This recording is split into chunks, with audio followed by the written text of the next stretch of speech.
So first question, as I ask everybody, Tasha, give me a very brief insight into your background and how you got started in boxing. It was just an accident. I'd finished playing football and I'd gone through a session to just try and lose a bit of weight, and yeah, that's it. It started 15 years ago. And let's talk about, I would argue, one of your biggest achievements. Completely, what was the word? Up to you to debate me. But in 2012, you became the first ever British female boxer to qualify for the Olympic Games. How proud are you of that achievement? Massive, because I didn't know this story at the time, but it was something I told my mum I wanted to be there when I was 4, when I was watching the 88 Games in Seoul. So yeah, it was a nice moment to come back and obviously have qualified and hug my mum, and she'd be like, yeah, you did it, 24 years, but you did it. Yeah. So, can I ask, what are you more proud of, winning the bronze medal at the World Championships or fighting in the Olympic Games? I think probably because I'm very proud of my performances in the Olympics, but I think because I didn't win a medal, maybe the qualification was a bit more special. Yeah. And going into your world title fight in August, you had 9 fights. You were 8-1. You were previously the WBA international champ. Talk to me about the difficulties of preparing for your biggest pro fight in the current scenario, with the quarantine, with the lack of sparring partners or gym closures. How difficult was that? It was very difficult. I was so happy that I got the opportunity in the March to fight in the April, and then obviously we went into lockdown at the end of March. So I never knew whether I was going to get that opportunity again. When we opened, or the professional gyms opened again on the 1st of June, Eddie confirmed that the fight was still on. It was going to be in August. So yeah, I was just so happy to have the opportunity. But obviously, the baby, who I'd usually be in a bubble with my mum and my nan, because my nan's vulnerable, and a couple of my cousins who normally minded as well, their kids are vulnerable, so I couldn't mix in a bubble with anyone. So she was coming to the sessions with us. She was like giving me my water in between spars. She was like, my little cheerleader when I was on the bag, and I was chasing her down the track. So I probably won't, for more than one reason, not just the lockdown. I will never have a camp like that again. But it was brilliant that she was so much involved, because, like I said, it made it special. It's just a little bit disappointing not to get the title at the end of it. But yeah, Joe's very, very meticulous in his planning anyway. So the sparring partners we'd already had locked down, tested, and whatever, and they became part of our bubble. We had 4 or 5 different ones, so that wasn't never an issue. And obviously, right-handed sparring partners are a bit more easier to find, and there's a bit more of than southpaws. So yeah, it wasn't too bad, but a lot of the sparring partners, like, we'd arranged and we had and we knew personally, so it made it a little bit easier. Yeah, and maybe just staying on this subject a little bit, we've seen promoters or organisations have to find ways around COVID. We've seen, I cover MMA as well, we've seen the UFC with their Fight Island over in Abu Dhabi, and Eddie Hearn came up with his ingenious idea of the fight camp, and I believe you were the second headline. Not quite Abu Dhabi, Essex back garden, but it wasn't bad. It didn't look too bad, to be honest. Wasn't my back garden. It didn't look like much of a garden, to be honest. It looked more like a golf course or something like that. But what was it like headlining there as well, and what were the challenges and maybe just the differences in general training or prepared for that? Obviously, you have to go down earlier. You have to be tested and obviously pass your test. Then you were like, you have to still make weight, but obviously you're down there, whereas normally you have the comfort of your own gym and a lot more equipment and whatever to make it. It was a bit different in that way, and just the bubble. You wasn't allowed out. Yeah. So normally, like, you know, after weigh-ins or after, you know, the fight day, we'll go and have a little walk around or whatever, and you just weren't allowed to do that. We had like, it took us 15 seconds to walk from your room to the little patch of grass that we had. You know, occasionally we'd play a little bit of football. I know some of the lads were playing bits of cricket. So it was very different. And when it got to the fight, I've never headlined a show before. So, you know, to have all the pyrotechnics and be last on and have that weight was something that was brand new to me. But as the fireworks were going off and the lasers, I was thinking, oh, I could get used to this. Yeah, and that was actually a point that I wanted to touch on, actually. The fight between yourself and Terri Harper was the first ever women's world title fight to be headlined by two Brits. How proud are you of that achievement? And secondly, what do you think that says about the standard of women's British boxing? I think as an athlete, you never think about the times and moments when you're in them, because you're always so focused on the results. Even now, it isn't until I look back now at the Olympics that I think that was a big moment and it was special, and it kind of changed female boxing. But like, because I'm in the moment now as an athlete, I don't appreciate how big of an occasion and a moment that was. Maybe in, you know, when I've retired and I look back, or, you know, maybe in a few years' time when I look back, that'll be different. But, you know, I know historically it was massive. And to be fair, we always knew how good British boxing, female boxing was. We just needed the platform in the world to see it.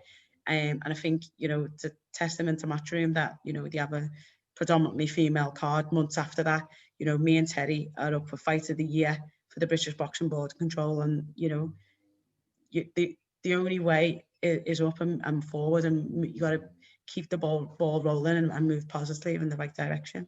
Yeah, couldn't agree more. And let's just talk about the fight in general. It was a very close fight, but to a certain extent, there was a little bit of controversy. I think most pundits thought that you had won the fight. I think that's a fair statement to make.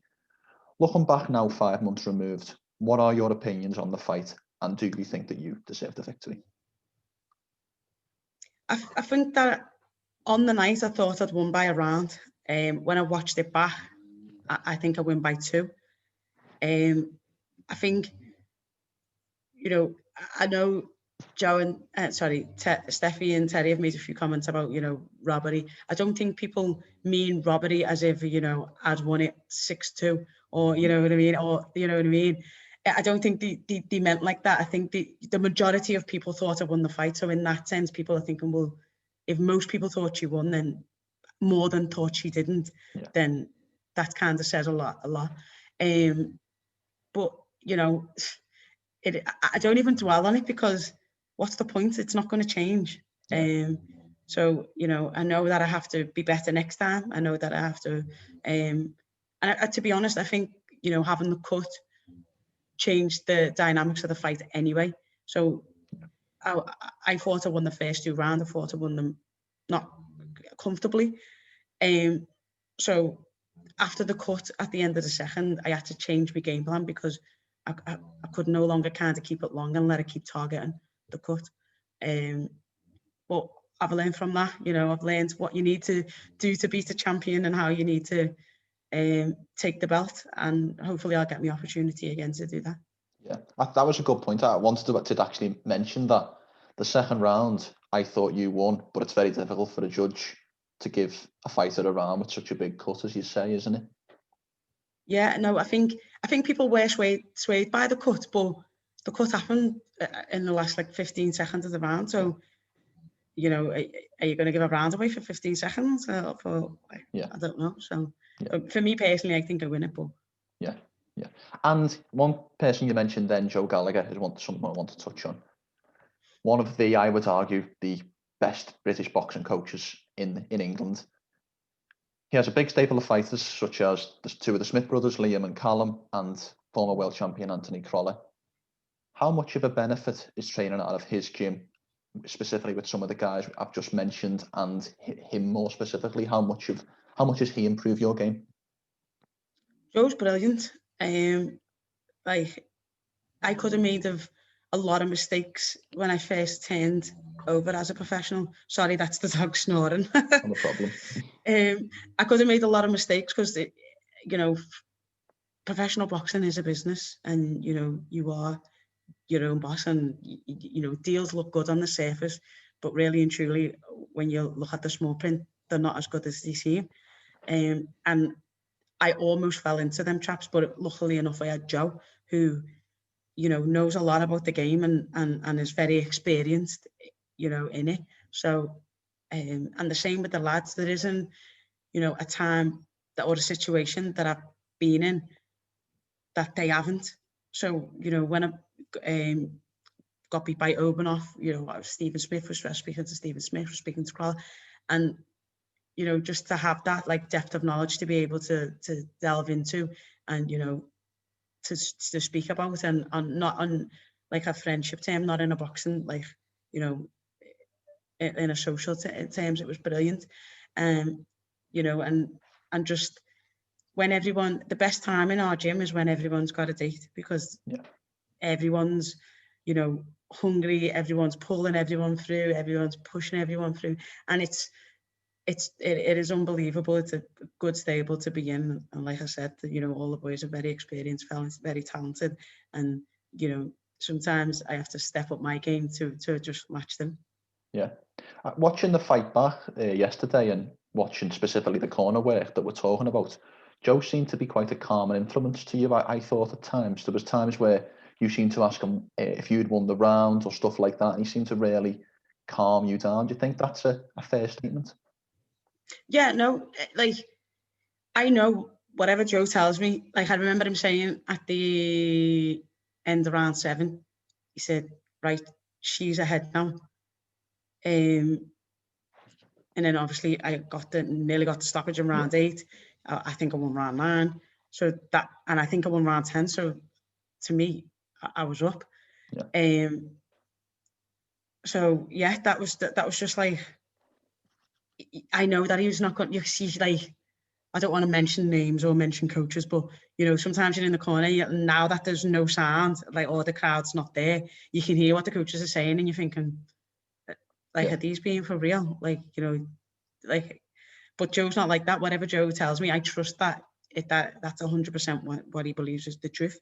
And sometimes he will give it the other way if it's close, because he knows that it could go that way. So yeah, I have like 100% faith in what he's telling me is the truth. And like I said, when it comes to the planning and what was, like, we laugh about it now afterwards, but on the morning of the fight, Joe had showed me like the greatest hits at the stable of finishes. So then in round 8, obviously when Terri had the wobble, we afterwards we were like, he was like, I went, "Oh, Joe, round 8," and he was like, "Don't, Tasha, I already showed you the DVD, don't." And we were just laughing, we laugh about it because, like, but that's that, like, what we're like. It's just like, it's a good like, we've got a good bond between us. Yeah. Now let's talk about the future. Draw off a world title is never ideal. I think it's always a bit of a funny position, isn't it? It's like the champion is the champion, really the champion is the challenger, the champion. It's a bit of a funny dynamic, I would argue. Now, what would you like next? Would you like a rematch with Terri Harper? Would you like to face another belt holder at super featherweight?